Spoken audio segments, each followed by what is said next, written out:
with that, I think I covered what I wanted to, and so, Michael, I'll give you a minute more, and so please take it from here. That's very generous, Nicholas. Thank you very much. Welcome. I'm Michael Stott from the Financial Times, your moderator for this session. I've seen the immigration crisis up close a couple of times in stories recently. 4 years ago, I was on the border between Colombia and Venezuela, watching the outflow of Venezuelans and what they encountered when they came across.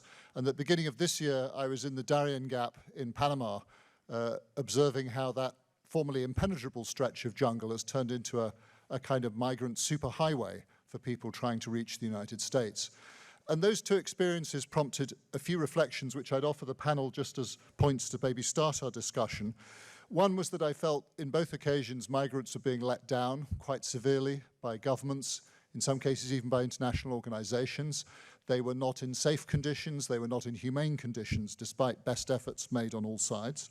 A second one was that this enormous wave of migration we're seeing in the hemisphere reflects state failure on a scale that perhaps we haven't seen before, states that are simply incapable of providing for their citizens, and also in some cases of providing security. I think Jamil Mahwad said in the previous panel, he talked about narco-politics. Some of the migrants I talked to said they had perfectly viable jobs and businesses in the countries which they left, but they were being extorted, they were being threatened by gangs, by criminals, and threatened with death if they didn't pay amounts of money that each month they weren't able to pay.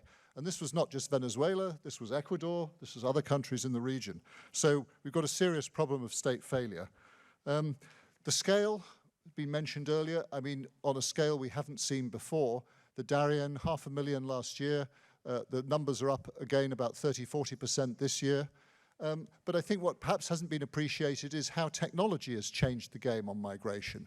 Migrants can now see the lives that await them on the other side. They can use the technology to engage the services of people to help them get across. This whole phenomenon has been turbocharged in a way that was never possible before. And as a result, the Darien's become popular not just with Latin Americans, but with people from all parts of the world. And the biggest non-Latin American nationality going through the Darien at the beginning of this year were the Chinese. So they've come a very long way from the other side of the world. And I met Afghans, Iranians, Africans, all going through the Darien too. So this isn't just a regional issue, it's a global issue.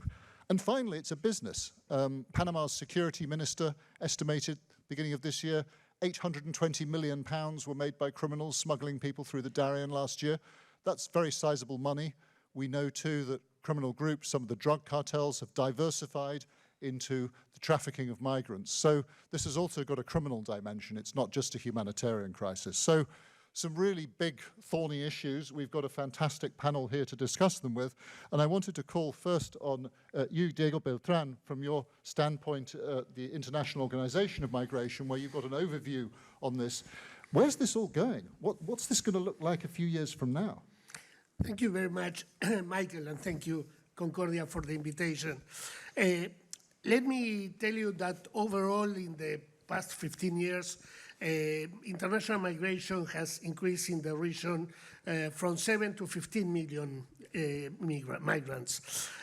So there's a trend of growth, of increase of migrants, and currently we have more than 6.5 million Venezuelans in 17 countries of the Latin American Caribbean region, from more than almost 8 million worldwide. As you rightly said, more than 500,000 cross the Darien, and despite 70% are Venezuelans, there are a lot of nationalities there, and you mentioned it too. There are Ecuadorians, there are Cubans, there are Haitians, there are Sub-Saharan Africans, there are persons from Southeast Asia, and many other regions and nationalities. And there was a record of encounters in the border between Mexico and USA. And let's say, in summary, a picture that's a very serious matter of concern of irregular migration, trafficking in persons, and smuggling. But let me complete this panorama that, as I said, is a serious matter of concern, saying that more than 4 million Venezuelans were regularized, were provided documentation in South America, mainly also in other countries, Caribbean and Mexico. This means that there are far more people, migrants, now in which the focus is on integration than in humanitarian assistance, than the ones that require this more humanitarian approach. This is not to minimize the situation. This is just to provide an overview, complete, full of facts. I want to praise, let me tell you, the countries of this region in general that provided a great lesson for other parts of the world, for other regions. You mentioned that's a global problem, and you are absolutely right. Now, in this region, more than 4 million people were regularized. Colombia is, I want to praise, is a more obvious example with more than 2.5 million, but also Ecuador, Peru, Brazil, 500,000. Argentina, Uruguay. There are many, many examples. So we can say, not to extend too much, that we have two kinds of situations. One very serious that we have to address, related with the risk of irregular migration, with the risk of trafficking, with the threats to the migrants also and to the communities, and one that requires efforts in integration. That could be really a key part of an effort to address irregular migration.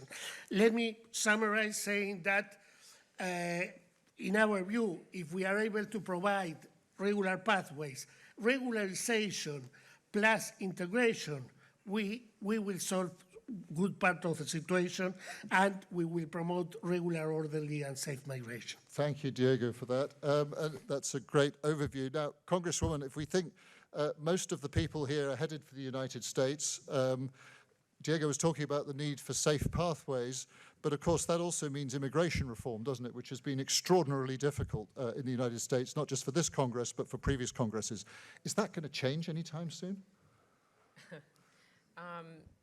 Well, I'm gonna try to be an optimist, a glasses half full person, and just point to the legislation that we just passed that focused on national security assistance for 3 countries urgently in need of that, plus an additional piece of legislation that got overwhelmingly bipartisan support when we finally got it to the floor. Because even though that was extraordinarily difficult, it was, and politically challenging, there were people on both sides that we knew all along would eventually be there to provide the necessary votes because they knew what was at stake. And that is likely the case here. In the overall situation that we're dealing with mass migration, it's really a 3-legged stool. You have a dramatic rise in authoritarianism in Latin America, and as other panelists have said, not just Venezuela, but Ecuador and Nicaragua and Cuba. I mean, we are really between transnational crime, and including Haiti, by the way, which is really more like anarchy and chaos, not authoritarianism. But we have a need for immigration reform, but we also have a need for resources. I mean, if you interview, and there have been plenty of interviews and data and polling that demonstrate that most migrants that are coming up the Darien Gap would prefer to stay in their home countries if they had an opportunity. And making sure that we can provide the foreign aid necessary to be able to create conditions like the Inter-American Forum helps do through their nonprofit organization engagement, and Congress funds the IAF, but there has been resistance and a demonization of migrants that is really unacceptable. I think it's really important to note that asylum seekers are not undocumented immigrants. They are not illegal immigrants. They are following our federal law for the process of going through and being determined as someone who has a credible fear. They are paroled into the country when they go through that process. Additionally, I agree wholeheartedly with the mayor and with Diego about the need for work permits. I mean, asylum seekers need to be able to work here. It's not as simple, Mayor, as the president just granting that. The Murphy-Langford legislation that was compromise legislation that passed the United States Senate, it was completely tanked by Republicans in the Congress who really believe that keeping the border crisis as a political issue is a key to their success. And that's damaging to our country. We need to hire more. In order to grant work permits for asylum seekers, we have to actually have the resources to hire the personnel in the migration system to be able to process those work permits. It's not just a matter of we open open sesame, the president grants that authorization, and then everything's fine. And in addition, we need to keep in mind, we are at an extraordinarily low rate of unemployment. I mean, the lowest in modern times. But we have agriculture, construction work, and hospitality work, all of which in this state really depend on international workers, on the work in some cases of asylum seekers and dreamers. And there are many opportunities for these individuals if we can streamline the work permit process, but we need to have bipartisan cooperation, which doesn't exist right now. Thank you very much, Congresswoman, for that intervention. And I think migration is, of course, all about people. I wanted to go to Tatiana Torres next, who can talk from personal experience about migration. She came as a child with her parents from her native Colombia, I think it was 38 years ago, Yep. you said to me, to the United States. And of course, in those more than 3 decades, you've seen enormous changes in public attitudes towards migrants. The Congresswoman was talking about demonization. Tell us a little bit about how you've seen American attitudes towards migration changing and what you see as the risks and opportunities, Tatiana. Well, thank you so much. So this is very personal for me. This is the story of my life. Every time I read the paper, whether it's the New York Times, Chicago Tribune, Wall Street Journal, Washington Business Journal, which is where I live now in D.C., I'm confronted by images that I'm very familiar with, both personally and professionally. I think what Nick said earlier, if you have not visited the border or been there yourself, it's not just the people that are in the streets that you see, either in New York, Mr. Mayor, or even in Washington, but it's actually seeing the folks when they're crossing. And that, you don't have to be a Democrat or a Republican to understand humanity and civility for what we are dealing with as a country. 38 years ago, my parents made the decision of leaving Bogota, Colombia, not because they wanted to, not because it was something that they desired to do, but their life, because of narco-politics, was put at a threat. Mm-hmm. And it's no different than the people that I'm seeing come through now, the folks that we are seeing engage in our country. I think that if we are going to talk about immigration, obviously it's a global issue, completely agree with that, but it's also an issue of understanding why. Why are people coming? Why from Latin America? Why from China? Why from Istanbul? Why are people making these decisions? And like my parents, sometimes they are life and death decisions. Folks do see America as the American dream, but it's not easy when you come here to just make money. And I think there's a narrative that is played that if you come to America, you can just make money. No, there's a lot of work that is required in order to do that. And I think the piece on allowing individuals to be able to work, to be able to have a job. But as a child of a migrant, and being a migrant myself, you can't remember the generation that's coming with those parents, because work authorization does not apply to them. Education does.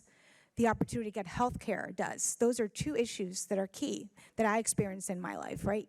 The only reason why I am able to sit at this table with all you fine people and you in the audience is because my parents worked endlessly to be able to provide for me to get here, not with an authorization, and this is 30-some years ago, not with the opportunity of a green card. They had to work for cash. And they paid their taxes, a TIN number was given to them, and every year they tried to be able to adjust their status in the US. It takes a lot of sacrifice. So as someone that sits at this table, and honored to be part of the Concordia board and work along Matt and Nick, we cannot forget the humanity of the issue that we face right now. And I think we tend to politicize it, a lot of one party more than the other. But I also think that we forget the humanity of the people that are coming. And you were at the Darien Gap. You saw what was there. You understand the need of where we are. However, I do want to point out one statistic, and I would love for us to kind of discuss that as well. South Americans living abroad spend more than $28.5 billion in remittances via formal channels in 2023, according to the World Bank. That's a 49% increase since 2018. So as we discuss the issue of immigration and as we discuss work authorization, as we discuss health and education for the generations that are coming, as we discuss immigration reform in a country that is fractured on the issue, which is the top two issues right now in the election year here, we have to talk about why, again, that question, why are folks coming back, or why are they giving back to their families that are behind, and also why are they coming here? Thank you, Tatiana. That was great to have the personal perspective. And I think your question about why are people coming, this seems the right moment to introduce Carlos Vecchio, known to many of you, who served as Juan Guaido's envoy to Washington and a Venezuelan, so someone who can speak very well to why so many people have left Venezuela and whether they're going to continue to do so and what might make them stop coming. Yes, thank you very much, Michael. I want to thank Concordia for the invitation, and also I want to acknowledge Mayor for the support that you are giving the people of Venezuela in New York, and also I want to acknowledge what Congresswoman Debbie Wasserman Schultz have done for Venezuelans. She is representing the beautiful circuit of West Venezuela here in Florida, and thankful of her, we got in part the TPS. So thank you so much, okay, for what you have done. The first point, Michael, is we need to understand the root cause of the issue in Venezuela. The people of Venezuela, as Mayor said, they are forced to leave the country. It was my case. I left Venezuela for political reasons. I'm facing four orders of arrest in Venezuela. They took my home in Venezuela. And when I just left my country, my vote... What are the arrest orders for, Carlos? Just for expressing my ideas, to bring democracy in Venezuela, to defend human rights, to bring democracy back. And because of that, you know, I was forced to leave my country. When I was leaving Venezuela, I just had to do it through a vote who sank when I was in the transit country. And then I was captured in that country, and they wanted to deport me. Unfortunately, I just could left that country and got to the United States. So I know what you feel when you are leaving your country. So the main problem is the dictatorship. If we find a political transition in Venezuela, we'll stop migration, but also 65%, based on a recent poll published by Bloomberg, they are open to return to Venezuela if there is a political change. So something that we need to understand, that normalizing the dictatorship of Maduro is not an option. It's not an option because the money won't get to the people.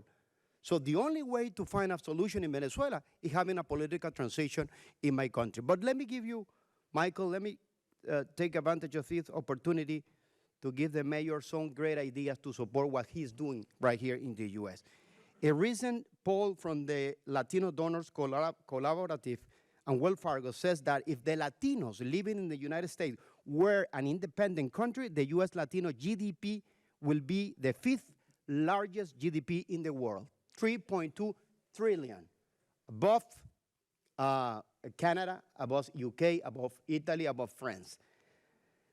Despite only being 18.6% of the population, Latinos has been responsible for 73% of the growth of the U.S. labor since 2010. In a recent study of the Economic Policy Institute, says that 50% of the labor market recent growth came from migrants and have helped the economy of the United States to rebound the way they have done it. Right. And let me just finish with this last report from the IMF. The integration of migrants, the economy of the host countries will increase their GDP by as much as 4.5%. And in the same line, the same report of the World Bank says the same thing. So as you can see, migrants, the integration of migrants will help the economy of the country, not only in the US, but also in the entire region. And finally, challenges that I see as a migrant. One, Mayor has done a very important element of this, is the legal status of the working permit. accelerating that, having a clear procedure to get that quickly will be one of the challenges in order to address the migration issue. The second one, which is, linked to the first one, quick process, accelerate the procedures. Let's say the TPS, we have the TPS, we have the legal status, we have the procedure, but it takes time to get it. And the third one, that in my view will do a big change in the region and also in the US, is a recognition of their studies and skills of the Venezuelan migrants. Normally they are doing like other types of activities. They're far more qualified than the jobs they're Exactly, doing. so that will create a huge impact in the economies of the country. Thank you. No, well, I mean, the mayor probably needs no convincing about the economic power of the Latino community. I think he's keen to unleash it, from what I understood, but a little frustrated that it's so difficult for them to work. I mean, Mayor, you said very memorably, I think last September, that the crisis with migration could destroy the city of New York. Since then, the numbers have increased more. Is it getting better? Is it going to get better in an election year? I mean, is the hope out there? What does it look like? Right, and it's not the people, the arrogance and ignoring the problem. And we can't conflate the two. And Commissioner Castro, who heads my mayor's office of immigrant affairs, traveled with me to not only the border in El Paso, but we also went down to the Darien Gap. We saw the number of people that were coming through, and we saw the passion. We saw how technology was being used. We saw the traumatizing of women who traveled through. Many of them were raped and abused. We saw the children that went through. Because in order to really respect, as it was indicated, what is happening, you need to go there to see it for yourself. And it's not getting better as long as we don't allow people the dignity to work. We extended TPS status for Venezuelans. We need to extend it for everyone. If you're paroled into the country, you should be paroled into the pursuit of the American dream. It is unfair and it's not dignified to not allow people to work. I'm going to say that over and over again. The precursor to sleep for the American dream is the ability to work. If you place people in circumstances, we're seeing in our city where people are turning to illegal behavior because they can't provide for their families. We're creating a black market. We're seeing sex trafficking take place. We're seeing all the things that we're fighting against if we don't give people the authorization to work. That is at the heart of this problem. And we know the benefits of those who come here and contribute. Commissioner Castro is a dreamer. He came from Mexico with his mother. He knows the struggle. He went from being a dreamer to now giving dreams to those who come to this country. New York City is a city of immigrants, but all of us are able to move up because of the right to work. Thank you, Mayor. We haven't talked yet about the role of aid in all of this. We're talking about the role of work and the economic benefits of migration, but there is also, of course, a role for aid, for humanitarian aid, and we've got Margaret Spears here with us from USAID. So, Margaret, could you tell us from your perspective something how you think aid can be used most effectively to alleviate the crisis? Yes, thank you very much. Yeah, so the U.S. government is not only supporting countries in the region as they develop policies to tackle the challenge of migration, but also taking concrete actions. And so for our part, USAID, we're focusing on a three-part strategic approach. One is focused on integration. So even though we're focused a lot on the encounters at the border, which are skyrocketing, it's also worth knowing that 4 times more migrants are still displaced in the region. So supporting the integration of migrants, supporting the partner nations such as Colombia, Ecuador, Peru, and others as they integrate migrants into their host communities, enabling them to live and work in the countries so they get regularized, they can access education, access healthcare, and access jobs is really important. Another is expansion of lawful labor pathways to the United States and to other places as well. There's different, helping countries to take advantage of the temporary work visas that do exist to fill labor needs that are in our country, often seasonal, for example, in agriculture.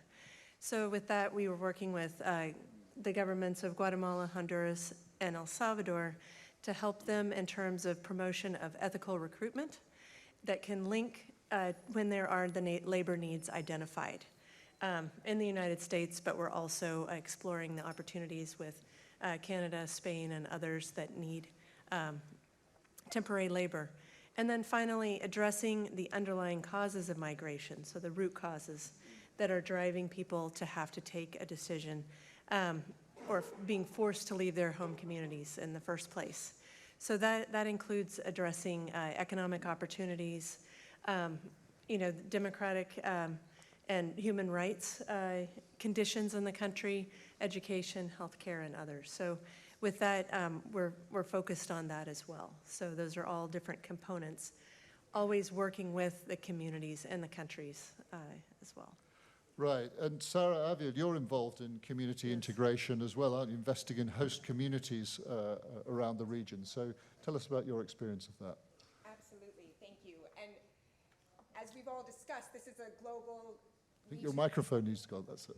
Thank you. That's it, yeah, thanks. We've talked about the global and regional dimensions, but as the mayor kicked us off, it really is felt most acutely at the community level. And so the Inter-American Foundation invests directly in community-led organizations throughout Latin America and the region. And Latin America and the Caribbean. And we've seen that investing at the local level has tremendous benefits.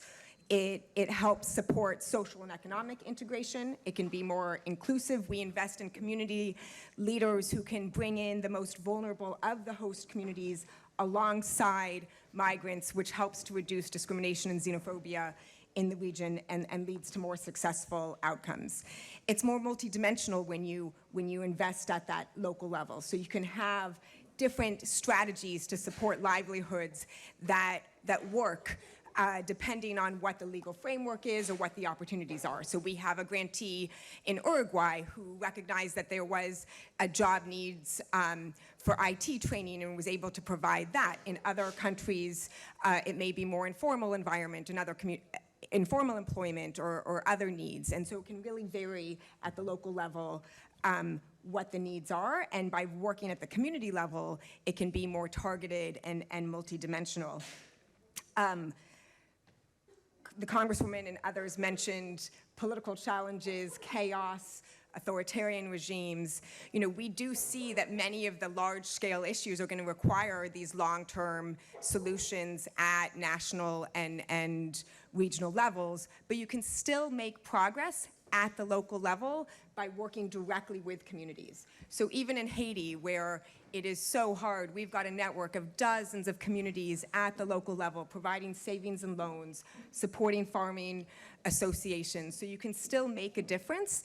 Of course, we need these larger issues to be addressed, but I think the importance, as the Congresswoman said, of investing in foreign assistance that can support communities and recognizing that the countries in the region have done so much to integrate migrants and that there's more that we can do to support them can make a real difference.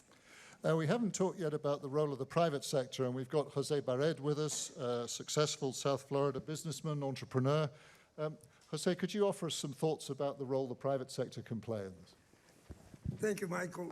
Certainly the private sector is a player on this.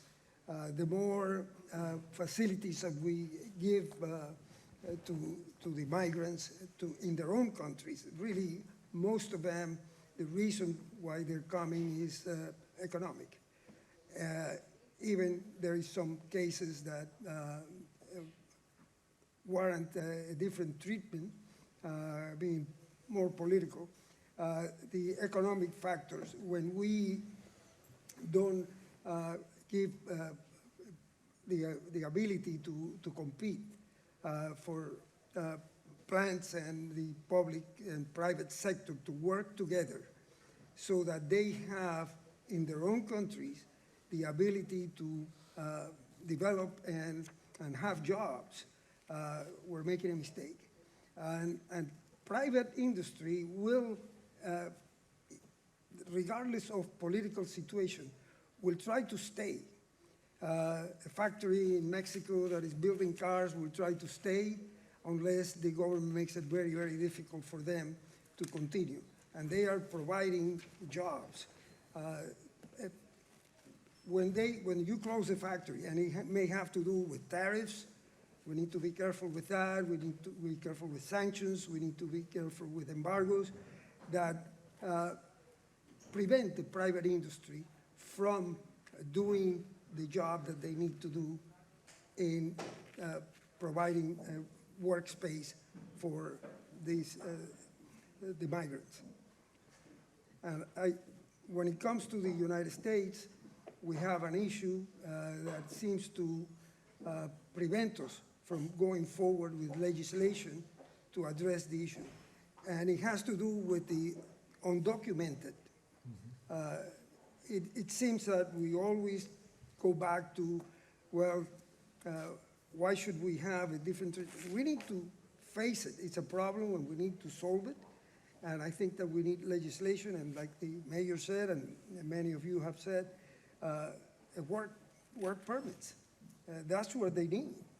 And so, and private industries ready to do that. We need the workers. So it shouldn't be a problem. They want the work, and we need the workforce. But it seems that it gets in a political tangle, and no solutions are made. So. Thank you. I think Nick wants to come in on that one. Yeah, thanks, Michael. I just wanted to, and I'm speaking now from a personal perspective rather than my Concordia hat on, I wanted to thank Tatiana for her intervention, as we call it in Europe. And you know, I remember the first time we met, I was like, I'm gonna like you, because of, you know, I'm also an immigrant. I came to this country when I was 9. I came from a very nice country. Not that Colombia isn't nice. Let me rephrase that. I came from a very... Careful, Nick. Be careful. I came from a country that is very safe and a member of the what was then the G8. Let's just leave it there. But America, to me, I think, means as much as it does to you. And I think an important factor of this, and something that I've learned over the years, and I've done a lot of work with trying to help people come to this country legally, which is very difficult, very difficult. People always say, well, just get in the line. And I always say, there is no line. But I think something that I tell people all the time, and I'd be interested, Tatiana, if you agree with this, is that if you don't know either a close family member or a close friend, or someone who is going through either the process of trying to become legal or trying to extend their status or come to this country, it really doesn't, it either means everything to you or it means nothing, right? In the sense that if you were born here, you can be the most liberal, open-minded person in the world and say, I'm all for immigration, but it doesn't impact your life. You went and got a social security number. You could open a telephone account. You could do all these things that makes, daily life for people who don't have a social security number or don't, have any of those simple things very, very difficult. And so I think it's I try to tell people, try and talk to someone who has gone through a process of trying to come to this country, either over the border or on a flight and overstayed a visa or any of that. It is everything to them. It is everything. It is someone saying you cannot stay in a place where you've been for 1 day to 50 years, all your friends, all your family. It's and I think on the other side, you just have the simple, they're coming to steal our jobs mantra, which is very unhelpful and, overused and I think a little stale. But being, not accurate, right. And being, sitting here at Concordia with an hour to discuss it with all these very smart people is more difficult than saying they're coming to steal our jobs, because that's in a sound bite and, that works better. So apologies. I just wanted to say that, it's really important speak to the immigrants in your life to this country. They'll tell you. They'll tell you how important this country is to them and how difficult it was to get here, whether they come from the UK, Colombia, or anywhere else. Thank you. No, it's a very important addition, Nicholas. Much appreciated. And I thought we should turn to two of the panelists who've been waiting quietly for their chance to talk. To Alejandro Portes from the University of Miami, the School of Law. I mean, do we see any kind of consensus in the academic community about what reform of immigration law ought to look like in this very politicized environment? Can we draw together at least a few threads of what a consensus might look like? Well, I think that let me start by noting that that is the country, the United States, receive about 1 million people legally in the regular asylum, regular immigration system a year, and another 1 million on the various temporary programs, the H2, H1B, and so on. And these flows, 2 million a year, come year after year without any fuss. Nobody talks about them. It is contrary to this, may be difficult, but it happens every year. As a matter of fact, many of the employers are asking for more H2As, more H1Bs, professionals, and so on, without any problem. So basically, what is the real problem that the American immigration system faces today are the columns of asylum seekers trying to find their way in the southern border and enter the country at any cost because they believe that they have found a way to do this. The motives propelling these columns of asylum seekers are well known, and I won't take your time in reading what happened in the sending countries like Venezuela in particular and other forecome. But what the problem is what happens when they arrive, because in short, the American asylum processing system is Kafkaesque. It's really incredible to see what happens when people are not housed, are not, in a sense, processed promptly.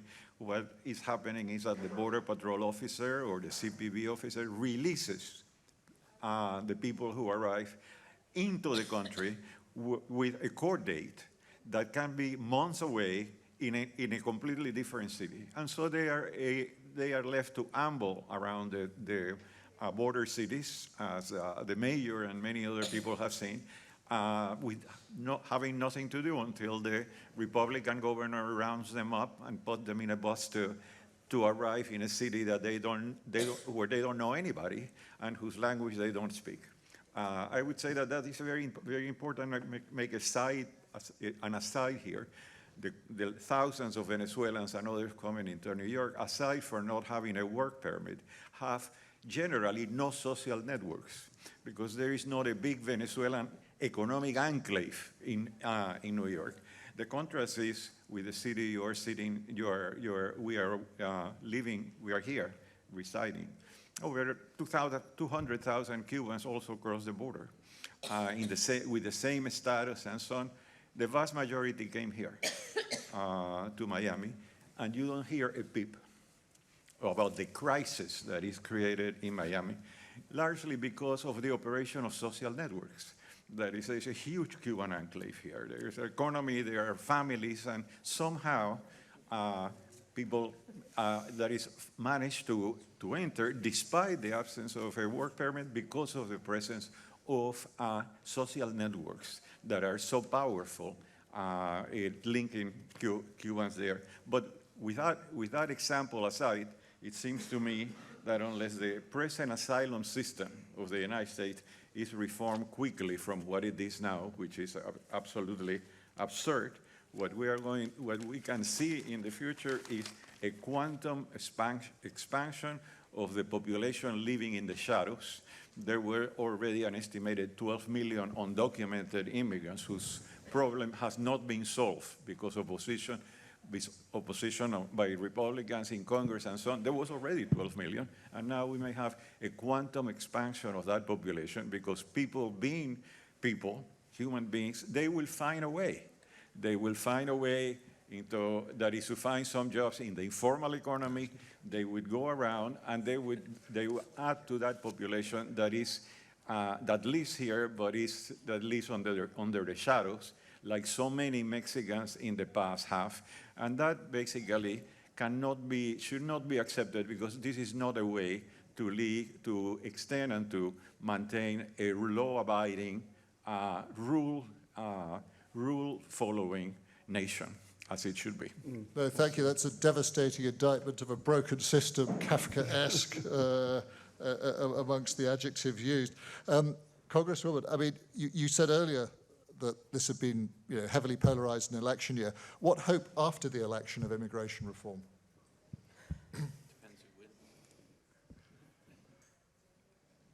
I wish I could say that I had a lot of hope. We have been battling through multiple administrations, and the reality is, and I know we're trying to avoid being partisan, but the reality is that Democrats have been at the table for decades, prepared to both compromise, as was evidenced by the bipartisan support for the Murphy-Langford bill that passed the Senate, which had a lot of things that were supported by Democrats and a lot that were opposed by Democrats.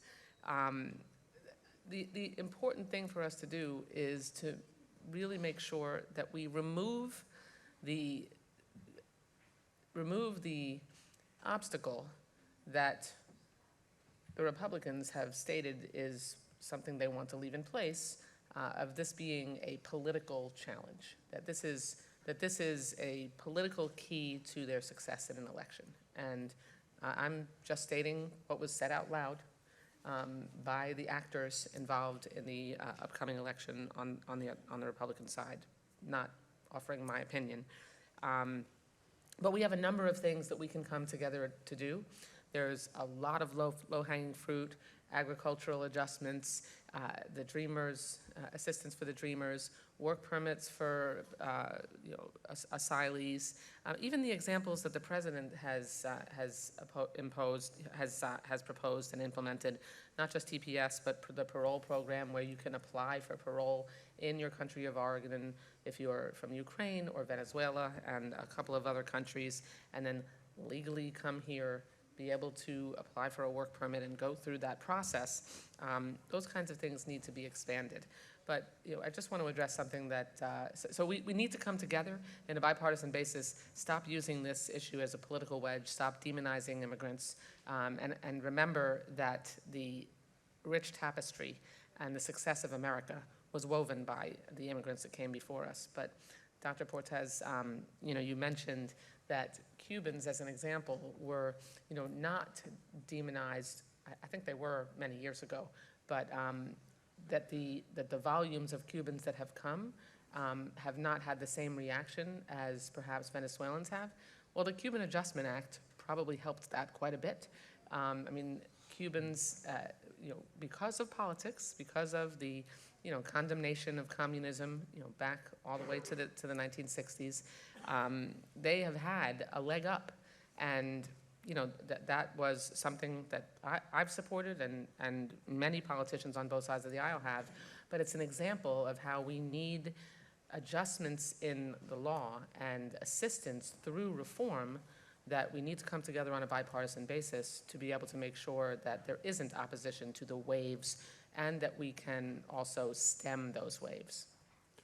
Mayor, you've been on the receiving end of migrants, asylum seekers being bussed and flown up to New York City. Do you see any way that city to-city diplomacy, or state-to-state diplomacy might help bridge some of these partisan divides? Yes, and we have, I really want to commend the mayor of Denver, Mayor Johnston, the mayor of Chicago, Mayor Johnson, the mayor of Houston, Mayor Turner, Mayor Bass. The mayors have witnessed the impact of this on their cities. Again, this is a national problem. It should not be dropped in the lap of local municipalities. And we realize we must coordinate to look at best practices, exchange ideas, and come forward with some real solutions. And we have to, what's important here, we're talking about the migrant crisis in the hemisphere, and those who are coming from, South and Central America. But that is not only what we're experiencing in New York. We're seeing Chinese migrants, Russian-speaking migrants. We're seeing West African. Global now, isn't it? It's right, global. right. Yep. There's a global shift in movement because of climate, because of war, because of drugs. And what people identify, no matter where you go, when I speak to my colleagues across the globe, for whatever reason, when you think of America, you think of New York. Mm-hmm. That's what people think. And so that becomes the destination. And if we don't have a a coordination with our cities here and coordination with our mayors across the globe. Poland, because of the war, they brought in a large number of migrants, and I believe what you mentioned is so important. People that are able to come and identify with family members and a social network, it is easy to make that transition. And we're doing that peer-to-peer the best we can with the populations that we have. But you're seeing a coordination with the mayors that we're seeing. The lack of coordination, the lack of expediting the process is taking too long to get through the process. And a lack of understanding the real environment, for example. I am not allowed to have a migrant or asylum seeker while they're waiting. I can't allow them to volunteer and give them a stipend. So if they wanted to volunteer and do something that cities need that can change the thought process, I can't even have them volunteer and give them a stipend. The federal government won't allow me to do that. This is not about just dollars and cents. This is about common sense. Yeah, which has been in short supply in the debate politically for some time. Jonathan Duarte, you've been waiting patiently. Would you want to add at this point your thoughts? No, I think talking about collaboration, I think in terms of the root causes, it takes a lot of collaboration between public and private sector to really make sure we see the prosperity that we want to see in the home countries. And I think that's where both local governments, U.S. government, international organizations play a significant role in order to highlight the opportunities that are out there in terms of renewable energy, financial inclusion, other types of industries that can really create the economic prosperity that we want to see. In El Salvador, for example, we're working with USAID. We've been supporting the tech sector locally. And so a couple of weeks ago, we actually launched a venture capital fund for El Salvador, which is going to support early stage companies in the country. We've been working with a lot of startups to bring new investors from abroad, not just Salvadorian or Central America, but from other parts of Latin America and the US to really come in and play a role. And when we think about it, this can be really nuanced towards the youth of El Salvador, because then if they're able to see that they can get that tech job, that developer job locally, there are less chances that they want to migrate irregularly to the US. So I think public and private sector can play along really well, really communicating and coordinating the efforts to bring more prosperity to the region. Thank you. And we're starting to get into the final stretch now of the discussion. Diego, I just thought you might want to add here on the international dimension, which the mayor mentioned just then. I mean, this is now a global issue. I think there's some consensus that in the same way US immigration legislation is not fit for purpose, global conventions were also designed in a very different era, with a very different world in mind to the one we're in currently, and yet there's an incredible lack of coordination globally on migration between governments. One of the migration experts I talked to said, we have lots of summits on climate change, very important, but we have very few international summits on migration. What do you see happening at the international level to improve things? Thank you, Michael. Let me tell you that at the international level, you have the Global Compact on Safe, Regular and Orderly Migration. This is an international agreement which is not binding, but agreed by the majority of the countries in the world.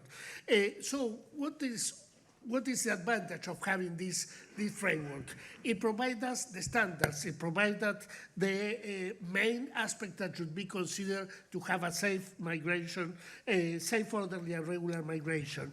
This contributes to the governance of migration. And indeed, it poses an important point on, of course, respecting the sovereignty of the countries, but at the same time promote policies that could help to what many of speakers have said, that is access to jobs for migrants, access to jobs and to work that can generate development for their host countries.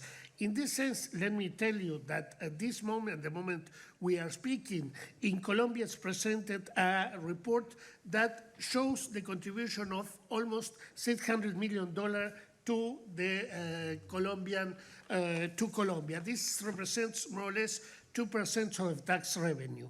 In Chile, there's also 0.5 contribution to the GDP of Chile, and if regularized, could be 1% of the GDP. And we can add, we have no time, but we can add more figures that indicates that there's a lot of possibilities to generate this link between migration and development if we develop the proper policies.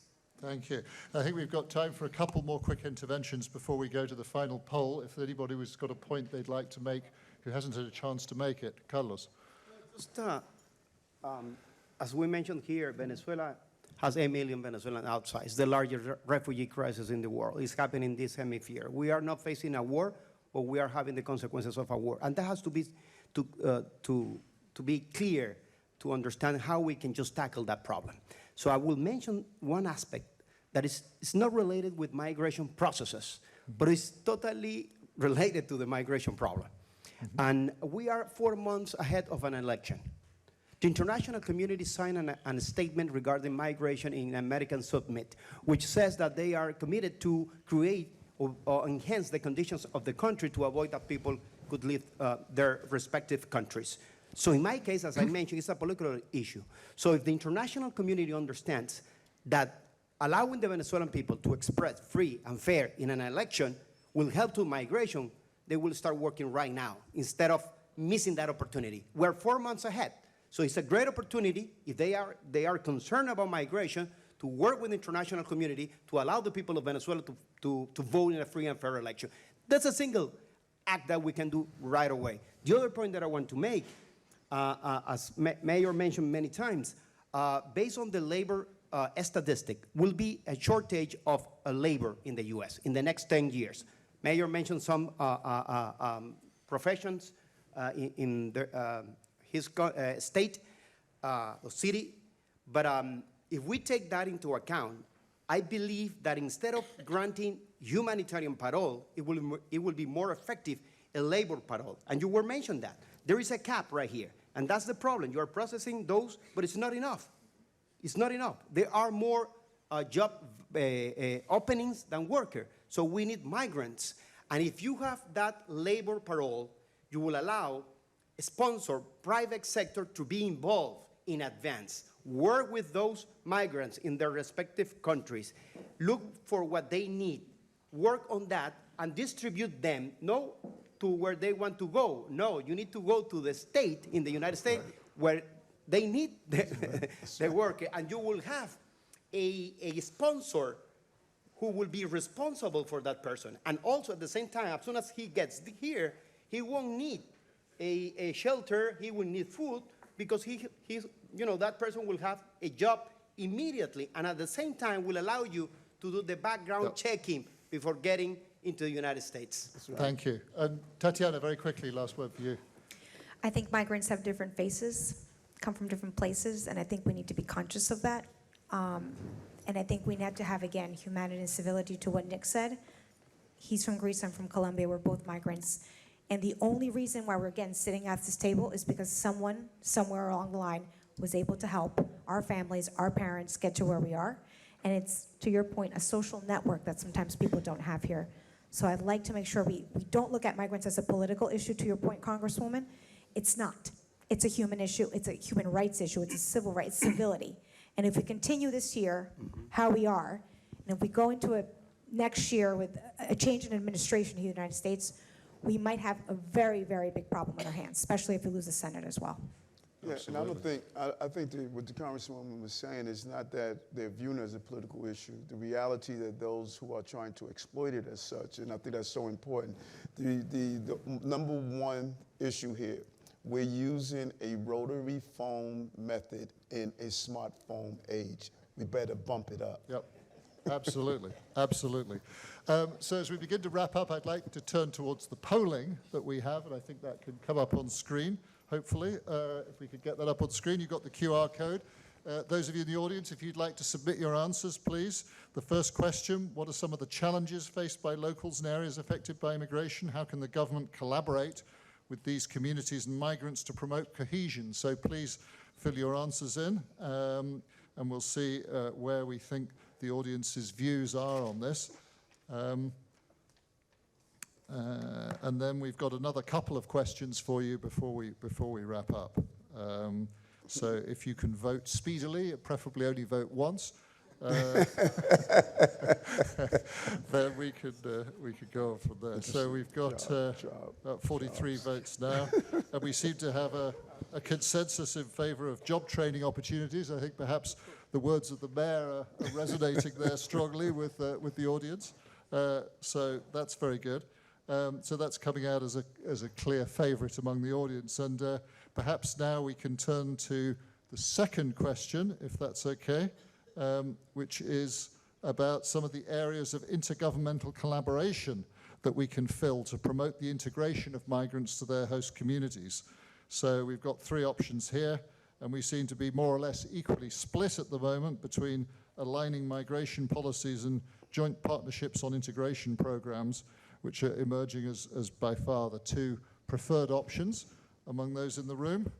And the final question we have, are you optimistic that regional efforts like the Palenque Summit have paved the way for innovative efforts to address the migration crisis? And perhaps unsurprisingly, more people are neutral on that one than anything else. Perhaps they're being polite.